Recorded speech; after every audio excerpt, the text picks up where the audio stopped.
Rico, you of all people are going to love this. Because the Oklahoma Medical Marijuana Authority is getting ready to lay off 10% of their staff, you guys.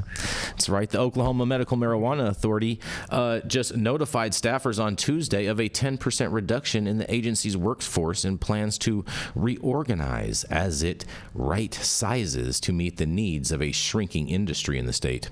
The reduction affects 25 to 30 employees, and OMMA Executive Director Adria Berry said, with commercial license numbers decreasing, it was imperative we find efficiencies in our operations. Berry said in an email to employees shared with the Tulsa World that in the coming weeks, we will introduce the new organizational structure for our agency. Your expertise and ideas will be crucial in this phase, and there are currently about 6,615 OMMA licensed businesses in the state, but the number of medical marijuana dispensaries, grower operation, and other licensed operations has been on the decline, down by more than 25% since the start of 2023. In a recent interview with The World, Berry said low wholesale prices that have resulted from an oversupply of marijuana grown in Oklahoma triggered difficulties for many businesses. As the industry faced growing pains in recent years and reports of flourishing illegal marijuana grow operations, the Oklahoma legislature ordered a moratorium on the new marijuana business licensings. The moratorium of new growers, processors, and dispensaries has been ordered to remain in place until 2026, and the OMMA has been criticized for being behind in renewing existing business licenses and in processing ownership transfer requests. In the email, Berry indicated that core responsibilities of the OMMA will not be affected by the layoffs and says positions that no longer serve the needs of the agency were eliminated so we can restructure the OMMA in a way that aligns with our mission, she said.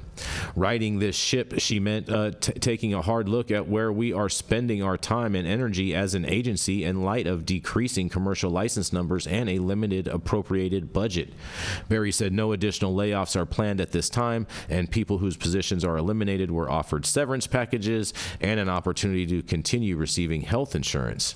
The legislature authorized a 2025 budget for the OMMA of $41.9 million, and the agency had requested $45.8 million, which would have represented a 23.7% increase over the $37 million allocated in 2024.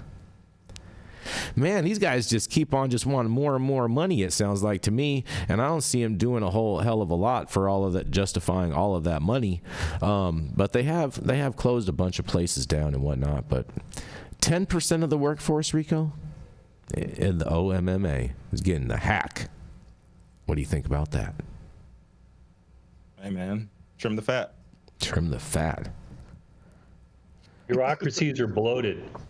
Trim the fat. Mm-hmm.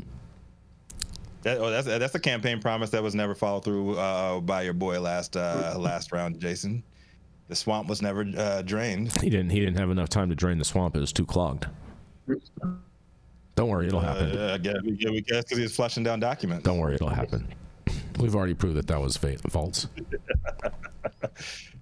No, not even. Mm-hmm. Yeah, there were pictures taken. Yeah, those pictures were set up by the federal government. There's already tons of stories about that, bro. Obviously you missed that one. That was all staged. I'm just saying. It was all some Hollywood set stuff. As is everything. I ain't watching TV no more, man. I'm done with it. Done with it. These bureaucracies are worthless as tits on a bull. I have to work with them all the time, and you can't get shit out of them.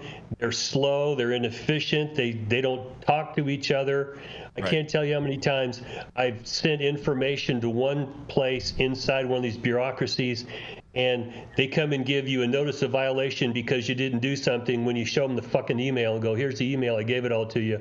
Oh, well, let's back up a little bit. Yeah. You know, it's very frustrating when we have an industry that's circling the drain and we have bureaucracies that just don't seem to give a shit about the problems we have trying to make a business not only function, but make a profit. Mm-hmm. If you can't make money doing this, you've got a hobby, and, you know, like owning a boat or a horse, you better have a lot of money to throw into it. Bureaucracies. I think what's going to be coming here, no matter who is going to be the next president, is our courts are going to continue to rein in the administrative state, and the states are going to probably do the same thing. Because if you're talking about the deep state and all this other stuff, it really sounds in the bureaucracies that we have to deal with. Mm-hmm. California is just the worst bureaucratic state in the whole goddamn country. But it sounds like we're not the only one that's dealing with this. The federal government is dealing with bloated bureaucracies. The Chevron doctrine going away is one of the attacks. And if you want to be a nihilist or an anarchist, Rico, and burn it down, just watch what the courts are going to do with administrative bureaucracies over the next, let's say, decade. Because the Supreme Court they started some things in motion here that, we're going to watch and see how they roll out. But the Supreme Court now is primed to take apart the administrative state. And, for me, the one that has to deal with these knuckleheads and bureaucracies, I'm okay with trimming them up. Make sure you identify what's the purpose of your bureaucracy. If they can't fulfill the purpose, pull the plug on them and start over again. Yep. I'm all for that. Yeah. Make government run like business efficiently. Yeah, file for bankruptcy when it ain't working.